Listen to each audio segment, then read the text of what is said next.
का दर्पण, जन जन के जीवन की खुशहाली का दर्पण, ये है कृषि दर्शन, ये है कृषि दर्शन, ये है कृषि दर्शन। नमस्कार, कृषि दर्शन कार्यक्रम में आप सभी का स्वागत है। किसान साथियों, आज के कार्यक्रम में खास तौर पर हम बागवानी पर चर्चा करेंगे। इस समय में आप किस तरह से बागवानी की फसलें ले सकते हैं, लेकिन फिलहाल कार्यक्रम में समय हो गया है खबरें खेती की और मंडी भाव जानने का। तो आइए पहले देखते हैं खबरें खेती की। किसान भाइयों नमस्कार, खबरें खेती की में आप सभी का स्वागत है। आइए शुरुआत करते हैं खेती से जुड़ी आज की खास खबरों के साथ। कोरोना काल में किसानों की भूमिका सराहनीय। प्रदेश में 617 एग्रो प्रोजेक्ट्स पर 1255 करोड़ का होगा निवेश और जयपुर डेयरी ने 5 माह में चौथी बार बढ़ाया दूध खरीद का मूल्य। मन की बात कार्यक्रम में प्रधानमंत्री श्री नरेंद्र मोदी ने मणिपुर के उखरुल जिले में सेब की खेती और लखीमपुर खीरी में महिलाओं द्वारा केले के फाइबर से बनाए जाने वाले उत्पादों की चर्चा की और उनके प्रयासों की सराहना की। प्रधानमंत्री नरेंद्र मोदी ने कहा कि यदि हम सेब की बात करते हैं तो हमारे सामने सबसे पहले हिमाचल प्रदेश, जम्मू कश्मीर और उत्तराखंड का नाम आएगा, लेकिन आजकल मणिपुर के उखरुल जिले में सेब की खेती जोर पकड़ रही है। यहाँ के किसान अपने बागानों में सेब उगा रहे हैं। सेब उगाने के लिए इन्होंने बकायदा हिमाचल जाकर प्रशिक्षण भी लिया है। मणिपुर में आज कई ऐसे सेब उगाने वाले किसान हैं जिन्होंने कुछ अलग और नया करके दिखाया है। उन्होंने बताया कि आदिवासी समुदाय में बेर बहुत लोकप्रिय रहा है। आदिवासी समुदाय के लोग हमेशा से बेर की खेती करते रहे हैं, लेकिन कोविड-19 महामारी के बाद इसकी खेती विशेष रूप से बढ़ती जा रही है। राज्य सरकार भी ऐसे लोगों की मदद के लिए आगे आई है। सरकार द्वारा इसके लिए कई विशेष नर्सरी बनाई गई हैं ताकि बेर की खेती से जुड़े लोगों की मांग पूरी की जा सके। उन्होंने बताया कि कोविड के दौरान लखीमपुर खीरी में महिलाओं द्वारा केले के फाइबर से उत्पाद बनाए जा रहे हैं। वहीं दूसरी ओर केले के आटे से डोसा और गुलाब जामुन जैसे स्वादिष्ट व्यंजन भी बन रहे हैं। कर्नाटक के उत्तर कन्नड़ और दक्षिण कन्नड़ जिलों में महिलाएं ये अनूठा काम कर रही हैं। उन्होंने कहा कि ये उदाहरण जीवन में कुछ नया करने की प्रेरणा देते हैं। राज्य सरकार की महत्वाकांक्षी कृषि प्रसंस्करण, कृषि व्यवसाय और कृषि निर्यात प्रोत्साहन नीति 2019 के तहत प्रदेश में कोविड की विषम परिस्थितियों के बीच 617 एग्रो प्रोजेक्ट स्थापित हो रहे हैं, जिनमें 1255 करोड़ रुपए का निवेश होगा। कृषि विभाग के प्रमुख सचिव भास्कर ए सावंत ने बताया कि मुख्यमंत्री अशोक गहलोत ने वर्तमान राज्य सरकार की पहली वर्षगांठ के मौके पर दिसंबर 2019 में यह नीति लॉन्च की थी। पूंजीगत ब्याज, विद्युत प्रभार और भाड़ा अनुदान प्रोत्साहन तथा ग्रामीण एवं शहरी क्षेत्रों में कृषि भूमि के रूपांतरण जैसी सहूलियतों की वजह से किसान और उद्यमी इसमें खासी रुचि दिखा रहे हैं। वेयर हाउस एवं कैटल फीड उद्यमों के साथ तिलहन, दलहन, मसाले, मूंगफली, कपास, दूध और अनाज प्रोसेसिंग की इकाइयां स्थापित की गई हैं। उन्होंने बताया कि राज्य में किसानों को 39 करोड़ 60 लाख रुपए की सब्सिडी स्वीकृत की गई है, जिन्होंने 89 करोड़ रुपए का निवेश किया है। गैर कृषक उद्यमियों ने 496 करोड़ रुपए का निवेश कर 250 इकाइयां स्थापित की हैं। जयपुर जिला दुग्ध उत्पादक सहकारी संघ ने 5 माह में चौथी बार दूध का खरीद मूल्य बढ़ाकर जयपुर और दौसा जिले के लाखों दुग्ध उत्पादकों को बड़ी राहत प्रदान की है। जयपुर डेयरी प्रवक्ता और उप प्रबंधक अनिल गौड़ ने बताया कि 1 मार्च से 21 जुलाई 2021 के आदेशों के बाद 5 माह में चौथी बार दुग्ध खरीद मूल्य में वृद्धि से जयपुर संघ से जुड़े दुग्ध उत्पादकों को औसतन करीब 44 रुपए प्रति लीटर की दर से भुगतान प्राप्त होगा। उन्होंने बताया कि दूध उत्पादकों को खरीद मूल्य में वृद्धि से न केवल जयपुर और दौसा जिले के लाखों दूध उत्पादकों को राहत मिल सकेगी, साथ ही इससे उपभोक्ता को दूध की उपलब्धता भी सुनिश्चित होगी और अधिक से अधिक दूध संघ को उपलब्ध होगा। किसान भाइयों, खबरें खेती की में आज इतना ही। आप देखते रहिए कृषि दर्शन। नमस्कार।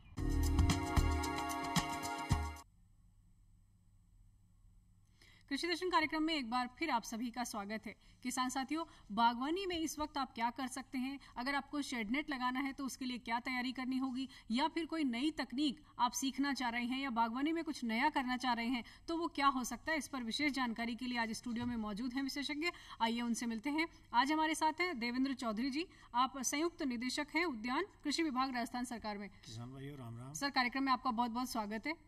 और किसान साथियों, इसके साथ ही अगर आपकी कृषि संबंधी है कोई समस्या तो आप हमें फोन कर सकते हैं। हमारे फोन नंबर है 27049999, दूसरा फोन नंबर है 27040098 और जयपुर का STD कोड है 0141। तो सर, सबसे पहले हम यही बात आपसे जानना चाहेंगे कि बारिश का दौर चल रहा है, धीरे धीरे बारिश बढ़ भी रही है। बागवानी एक ऐसा कृषि का क्षेत्र है जो साल भर आमदनी देता है। अगर इसमें थोड़ी सी तकनीक और थोड़ी सी समझ शामिल कर ली जाए तो ये अधिक उत्पादन का और अधिक लाभ का एक व्यवसाय हो सकता है। आप क्या कहना चाहेंगे? किसान भाइयों, खेती के अंदर एक बागवानी ही ऐसा क्षेत्र है जिसके अंदर किसान नवाचार करके और ज़्यादा से ज़्यादा आमदनी प्राप्त कर सकता है। किसान जैसे नवाचार के अंदर जो अपनी परंपरागत फसलें हैं उनसे हट करके बागवानी जो फसलें हैं वो लगाएं। दूसरी चीज़, बागवानी फसलों के अंदर भी जो अपने परंपरागत जो फसलें हो रही है उसके अलावा राजस्थान के अंदर पिछले 4-5 साल से देखा गया है कि जो किसान हैं कुछ नई फसलें कर रहे हैं और उनसे अच्छी आमदनी प्राप्त कर रहे हैं। जैसे अंजीर है, स्ट्रॉबेरी है, सीताफल की खेती है, जो एक नया क्षेत्र है और नई फसलें इस सफलतापूर्वक किसान यहाँ पर कर सकते हैं। इसके साथ साथ जो नई तकनीक है, उद्यानिकी क्षेत्र के अंदर जो नई तकनीक है उसमें ग्रीन हाउस है जिसको अपन पॉली हाउस के नाम से भी जाना जाता है। ग्रीन हाउस के अंदर ही शेड नेट है जिसमें जो हरे रंग का शेड नेट लगा करके और उसके अंदर जो गर्मी जो है, धूप है, उसको कुछ क्षमता तक कम करके किसान भाई, जिसमें अलग अलग प्रतिशत के अंदर धूप को कम किया जा सकता है। इसमें तो सर, अगर शेड नेट लगाना चाहता है किसान साथी तो क्या सरकार की तरफ से कोई सब्सिडी या कोई ऐसी सुविधा भी है मौजूद अभी फिलहाल? हाँ किसान भाइयों, जो शेड नेट लगाता है या पॉली हाउस लगाता है, इन दोनों के ऊपर ही कृषि उद्यान विभाग द्वारा सब्सिडी है। इसके अंदर किसान आवेदन करके और एक किसान अधिकतम 4000 वर्ग मीटर तक के लिए अनुदान प्राप्त कर सकता है। सर, आवेदन कैसे करें ये भी मैं आपसे जानूंगी। फिलहाल एक किसान साथी फोन लाइन पर जुड़ गए हैं। हेलो, लगता है संपर्क उनसे नहीं हो पा रहा है, कट गया। हेलो, हाँ जी, कौन बोल रहे हैं? जी नमस्ते अमृता जी मैडम। नमस्कार, कृषि दर्शन में स्वागत है। अपना सवाल पूछिए सर। कृषि दर्शन कार्यक्रम में मैं आपको पहले तो श्रावण मास से पहले सोमवार की बहुत बहुत शुभकामनाएं देता हूँ मैडम। आपको भी बहुत बहुत शुभकामनाएं। आपका सवाल पूछिए श्याम सुंदर जी। जी बिल्कुल सर, सुन रहे हैं आपकी बात। हाँ जी मैडम, मेरा ये सवाल है कृषि दर्शन कार्यक्रम इस सप्ताह का वर्गा कि मैडम, मैं जैसे कि बागवानी फसल लगाना चाहता हूँ और हमारे की मक्का का और सोयाबीन है, मक्का सोयाबीन फसल घास हो रहा है उसमें, तो घास के लिए कौन सी दवाई छिड़के? जी जी जी श्याम सुंदर जी। तो देवेंद्र जी, श्याम सुंदर जी सुनिए, एक्सपर्ट जवाब देंगे। सर, एक तो उन्होंने मक्का और सोयाबीन की खेती की हुई और साथ में बागवानी भी करना चाह रहे हैं, 12 जिले से बोल रहे हैं, तो उस खास तौर पर जिले के लिए क्या कर सकते हैं? जो किसान भाई, जो सोयाबीन और मक्का के अंदर जो आपके घास ज़्यादा हो रही है, तो सबसे बढ़िया तरीका तो ये है कि आप उसको हाथों से या खुरपी से उसको निकाल पाएँ, लेकिन उसमें श्रमिक और ज़्यादा पैसा खर्च होता है। और यदि बरसात ज़्यादा हो रही है वहाँ पर, यदि खेत गीला है तो उसमें नहीं निकाल पा रहे हैं, तो उसमें 2,4-D नाम की जो दवा आती है, वो दवा जो है आप 1 हेक्टेयर के अंदर 600 से 650 ग्राम एक्टिव तत्व लेकर के और इसका छिड़काव करें पानी में मिला करके, तो ये आपका खरपतवार नियंत्रण हो जाएगा। दूसरी चीज़, बागवानी के लिए आप जो 12 जिले के अंदर अमरूद है, संतरा है, ये सबसे वहाँ के लिए अच्छी फसलें हैं। दूसरा नींबू है, नींबू भी वहाँ अच्छा होता है। तो इसका जो आप 12 के अंदर नज़दीक के अंदर कोटा के अंदर इसके पौधे आसानी से उपलब्ध हैं। और आप यहाँ जो सहायक निदेशक उद्यान है या आपका कृषि पर्यवेक्षक है या कृषि पर्यवेक्षक उद्यान है, उससे संपर्क करके और आप पौधे प्राप्त कर सकते हैं और बगीचा लगा सकते जी हैं। सर, हम बात कर रहे थे शेड नेट की, आप जानकारी दे रहे थे कि आवेदन भी कर सकते हैं, तो आवेदन की प्रक्रिया तो ऑनलाइन फिलहाल सर सभी योजनाओं के लिए चल रही है, क्या इसके लिए भी ऑनलाइन करना होगा आवेदन? हाँ, इसके लिए भी ऑनलाइन आवेदन प्रक्रिया चालू है, और जो राज किसान साथी पोर्टल है, उस राज किसान साथी पोर्टल के ऊपर किसान जाकर के और अपना आवेदन कर सकते हैं, और उस आवेदन करने के उपरांत जो समस्त जो प्रक्रिया है वो सारी की सारी ऑनलाइन है। और कहीं आवेदन में किसान के पास कमी रहती है तो उसको दूर करने के लिए किसान के पास मैसेज आएगा, या किसान का जो प्रार्थना पत्र है वो किस स्टेज के ऊपर है और उस पर एक विभाग द्वारा क्या कार्रवाई की जा रही है और कहाँ उसका आवेदन है, और किसान सारा उसमें ऑनलाइन उसके मोबाइल के ऊपर अपडेट होता रहेगा। बहुत ही अहम बात देवेंद्र जी बता रहे हैं कि आप अगर किसी भी योजना के लिए जो भी बागवानी से जुड़ी हैं आप आवेदन करना चाहते हैं तो आप राज किसान साथी पोर्टल अपने मोबाइल में आप ये ऐप डाउनलोड कर लें और इस मोबाइल ऐप के जरिए आप आवेदन कर सकते हैं। आवेदन के लिए बहुत सारे जो भी कागजात होते हैं वो आप अपने कृषि पर्यवेक्षक से या किसी से आप सलाह मशवरा करेंगे कृषि अधिकारी से, तो वो आपको तैयार करवाने में हेल्प कर सकते हैं, तो वो तैयार करके आप इस योजना की ज्यादा से ज्यादा आप लाभ ले सकते हैं। सर आगे बात करेंगे हम, लेकिन एक फोन लाइन पर है किसान साथी हमारे साथ। हेलो हेलो हेलो, हाँ जी, कौन बोल रहे हैं? मैं योगेंद्र शर्मा बोल रहा हूँ मैडम। जी योगेंद्र जी, कृषि दर्शन में स्वागत है। कहाँ से बोल रहे हैं? मैं छबड़ा 12 से बोल रहे हैं। जी अपना सवाल पूछिए। सवाल मेरा है कार्यक्रम में कि मक्का में और सोयाबीन में कौन सी दवाई सरकार छिड़कनी है, इस समस्या का समाधान जी जी जी योगेंद्र जी, सर मक्का और सोयाबीन, अभी पहला भी सवाल यही अभी जो आपसे पहले किसान ने सवाल किया था उसमें बताया था कि जो खरपतवार ज्यादा हो रहे हैं तो जो चौड़ी पत्ती वाले खरपतवार हैं उसके लिए आप 2,4-D जो दवा आती है, 2,4-D अमाइन और एस्टर 2,4 में आती है, उसका 650 ग्राम एक्टिव इंग्रेडिएंट है, वो 1 हेक्टर के हिसाब से पानी में मिला करके और आप स्प्रे करें। और ये देखें कि जब स्प्रे करें तब बरसात नहीं हो, मौसम सूखा हो। यदि बरसात हो रही है तो उस टाइम में स्प्रे नहीं करें क्योंकि वो बरसात के साथ धुल जाएगा। जी जी सर, सब्जियों की आधुनिक तरीके से नर्सरी कैसे तैयार कर सकते हैं किसान साथी? हाँ, ये एक बहुत महत्वपूर्ण चीज है और किसानों के लिए बहुत ही आवश्यक है, क्योंकि हो क्या रहा है, सब्जियों के अंदर बीज जो है बहुत महंगे आते हैं। दूसरी चीज, उसकी जो पौध तैयार करने के अंदर बहुत ज्यादा समय खर्च होता है, और यदि खेत के अंदर अपन सीधा लगाते हैं तो जो पहले वाली फसल है वो खड़ी रहती है और अपने को टाइम नहीं मिल पाता है। तो नर्सरी लगाएं। नर्सरी के अंदर जो सीड लगाते हैं आजकल, इसके अंदर जो पलक ट्रेज आती है, रूट ट्रेनर्स आते हैं, उसके अंदर अलग अलग साइज के उसके अंदर ट्रेज आती हैं, जिसके अंदर 60-70 से लेकर के और 150-200 तक के उसके अंदर खांचे आते हैं। उसके अंदर जो खांचे है उसकी साइज जो है 20 ml, 40 ml, 60 ml अलग अलग साइज के होते हैं। तो जिस हिसाब से जैसे अपने को पौध तैयार करनी होती है, जिस आकार की या जिस पौधे की या फलदार पौधे की या सब्जियों की, उस हिसाब से अपन रूट ट्रेनर्स लेकर के और उसमें पौधे तैयार हैं। इसमें कोकोपिट लेकर के और कोकोपिट की जो ब्रिक्स आती है, उस ब्रिक्स को अपन तैयार करके और उसमें एक नमी करके और उसके अंदर रूट ट्रेनर्स में भर देते हैं। सर ये मार्केट में इजीली अवेलेबल है? मार्केट के अंदर ये आसानी से उपलब्ध है, और जो जितने भी जो ये आदान विक्रेता हैं खेती उद्यानिकी फसलों के, जिसमें जहां आदान मिलता है वहां आसानी से मिल जाता है। और इस ब्रिक्स को अपन पीस करके या ग्राइंड करके और इसके अंदर पानी मिला करके, एक नमी जहां बिखरे नहीं, ये एक तरह का इसका ये है कि अपन बांधते हैं कि उसको जो मुट्ठी के अंदर यदि बांधें तो वो बिखरे नहीं और बन जाए, उस लेवल के ऊपर इसमें नमी मिला करके, पानी मिला करके और उसको अपन रूट ट्रेनर्स के अंदर भर देते हैं, भर करके और अपन उसके अंदर सीड सोइंग कर देते हैं। सीड सोइंग करने के बाद में अपन यदि इस प्लास्टिक से ऊपर से ढक दें तो अलग अलग बीज के अंदर अलग अलग है, जैसे बैंगन है या मिर्च है तो उनको तो 1 दिन ही ढकना पड़ता है, और यदि टमाटर है तो उसको 2 से 3 दिन ढकना पड़ता है। और उसके बाद में जब जर्मिनेशन हो जाता है तो उसको प्लास्टिक को हटा देते हैं और फिर उसको पौध रोपाई कर सकते हैं। और जब उसकी 3 से 4 पत्ती उसमें निकल जाती है, तब उसको अपन खेत के अंदर उसकी सर इस पर आगे जानकारी लूंगी। किसान साथी फोन लाइन पर जुड़ गए हैं। Hello hello.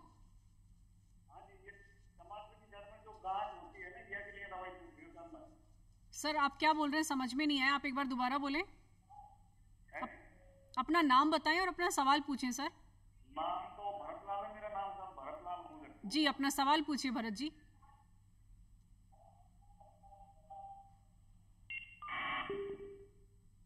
लगता है संपर्क उनसे नहीं हो पा रहा है। जी सर, तो कोकोपीट में नर्सरी तैयार करके पौध रोपाई कर सकते हैं। ये हुई एक तकनीक जिसमें नर्सरी अगर तैयार करते हैं तो रोग प्रतिरोधक क्षमता बनी रहती है, जैसा कि आप रोग प्रतिरोधक क्षमता बनी रहती है, खेत अपने को तैयार करने का समय मिल जाता है।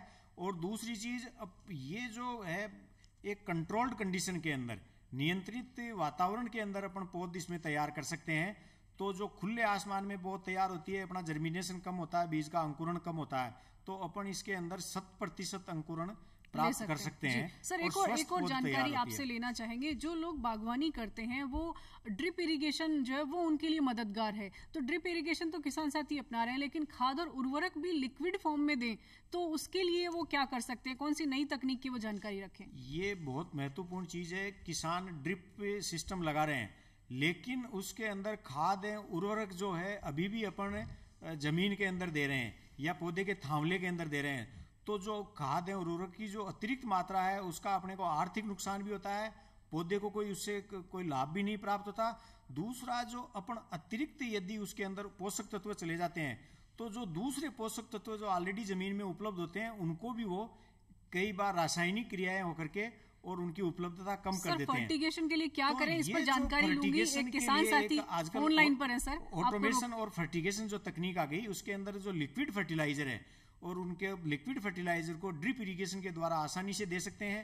और अपन जो जड़ों के अंदर जो दीमक नियंत्रण के लिए या निमेटोड नियंत्रण के लिए या जो फंजीसाइड है, जो फंगस की बीमारियां लगती है, उनके लिए पेस्टिसाइड भी अपन ड्रिप इरिगेशन के द्वारा दे करके और बहुत ज्यादा इसमें खर्चे से बचा जा सकता है। जी सर, एक किसान साथी फोन लाइन पर है। Hello hello. हाँ जी नमस्कार, कृषि दर्शन में स्वागत है। नाम बताइए अपना और सवाल पूछिए। भरतलाल जी जी भरत जी पूछिए अपना सवाल।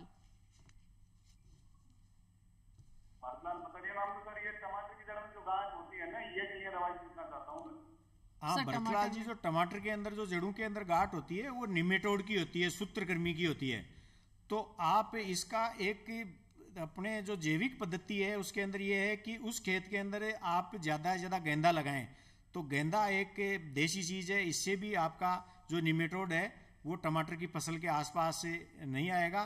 दूसरा, जो इसके अंदर रासायनिक जो नियंत्रण है वो निमेटिसाइड आती है, बाजार के अंदर खूब मिलती है।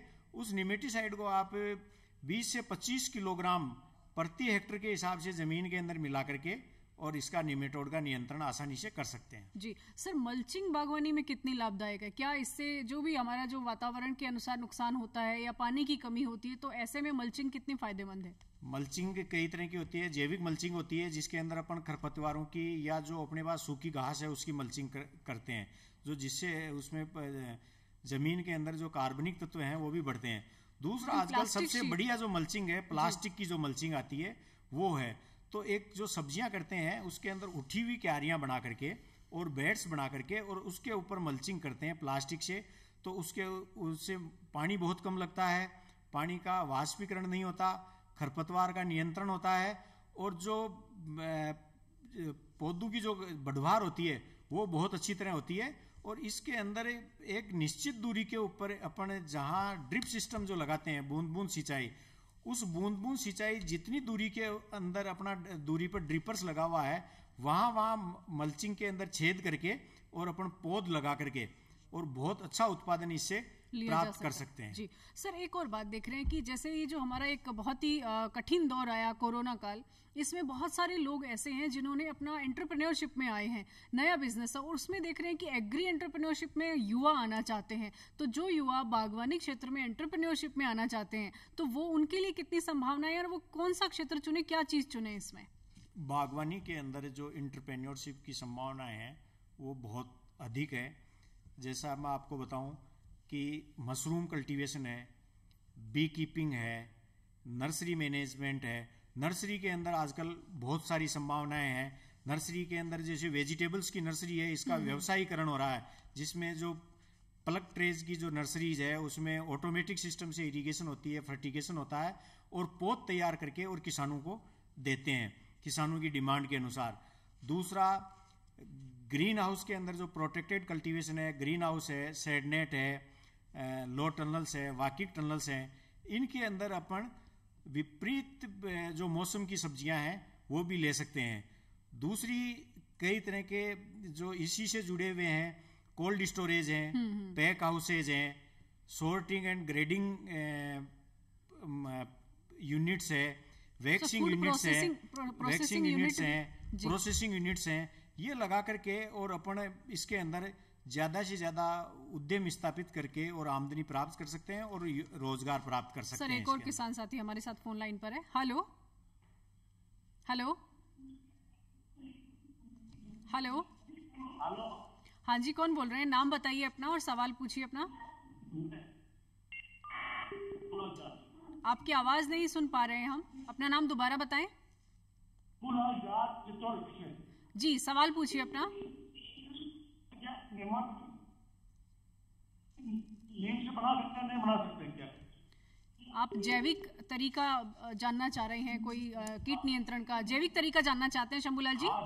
जी जी जी सर, बताइए। प्रभुलाल जी, जो जैविक के लिए अपने खेतों और घरों और अपने घरों के आसपास ही नीम बहुत ज्यादा होता है, तो इसके लिए अपने जो नीम की निमोली है वो भी बहुत सारे जो कीट या बीमारियां लगती है उसको अपन उपयोग में कर सकते हैं। नीम की पत्तियों को अपन सड़ा गला करके और उससे ले सकते हैं। नीम की निमोली का जो तेल निकलता है उसका अपन छिड़काव करके और कई कर सकते हैं। दूसरी चीज, जो कई अपने आसपास के अंदर जैसे आक है, धतूरा है, ये जो पौधे पाए जाते हैं, इनका अपन अर्क निकाल करके उनसे भी अपन जैविक कीटनाशक तैयार कर सकते हैं। दूसरा चीज, अपने घरों के अंदर जो गाय है, गाय का गोमूत्र को अपन बहुतायत से काम के अंदर ले सकते हैं। गोमूत्र से बहुत सारी बीमारियों का और इनका कीड़ों का नियंत्रण होता है। और गोमूत्र को दूसरे जो अपने आक है, धतूरा है, इनके जो अर्क निकालने के लिए इनके साथ मिला करके और उसको भी काम में लिया जा सकता है। जी सर, जैविक खेती जो किसान साथी करना चाहते हैं नई तरीके से, उनके लिए संक्षेप में खासकर इस समय के लिए और जल बचत के लिए क्या आप मैसेज देना चाहेंगे? जैविक खेती इस समय की बहुत आवश्यकताएं हैं, क्योंकि जितनी भी जो बीमारियां जो फैल रही है वो रासायनिक जितने भी कीटनाशक है उनसे बीमारियां बहुत ज्यादा फैल रही है, स्वास्थ्य पर विपरीत प्रभाव पड़ रहा है। दूसरी चीज, उसका जमीन का स्वास्थ्य खराब हो रहा है और पानी जो है, पानी के अंदर प्रदूषण फैल रहा है।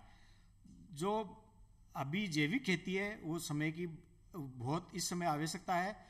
पानी की बचत के लिए हमारे को खेत तलाई, फार्म पॉन्ड, सामुदायिक पॉन्ड बना करके और अपने को ज्यादा से ज्यादा जल की बचत करनी भी दे रही है चाहिए। और इसके ऊपर सरकार सब्सिडी के ऊपर भी दे रही है। सर, बहुत बहुत धन्यवाद, आपने बहुत अहम जानकारियां किसान साथियों के साथ साझा की, बहुत बहुत धन्यवाद। तो किसान साथियों, जैसा देवेंद्र जी ने आपको बताया है, सबसे अहम बात जो निकल कर आई वो ये कि अपने कागजात आप तैयार कर लें। सरकार की किसी भी योजना का लाभ लेने के लिए आपको ऑनलाइन आवेदन करना होगा और आवेदन की प्रक्रिया आप अपने घर पर बैठकर भी कर सकते हैं। अगर आपके कागजात तैयार हैं, राज किसान साथी पोर्टल आपको अपने मोबाइल में डाउनलोड करना है ये ऐप, और आप अपनी सारी सुविधाएं घर बैठे ले सकते हैं। आज का ये कार्यक्रम बस इतना ही। आपको कैसा लगा लिख भेजिए हमें चिट्ठी। हमारा पता है कार्यक्रम कृषि दर्शन, डीडी राजस्थान, दूरदर्शन केंद्र, झलाना डूंगरी, जयपुर। तो फिलहाल हमें इजाजत दीजिए, नमस्कार।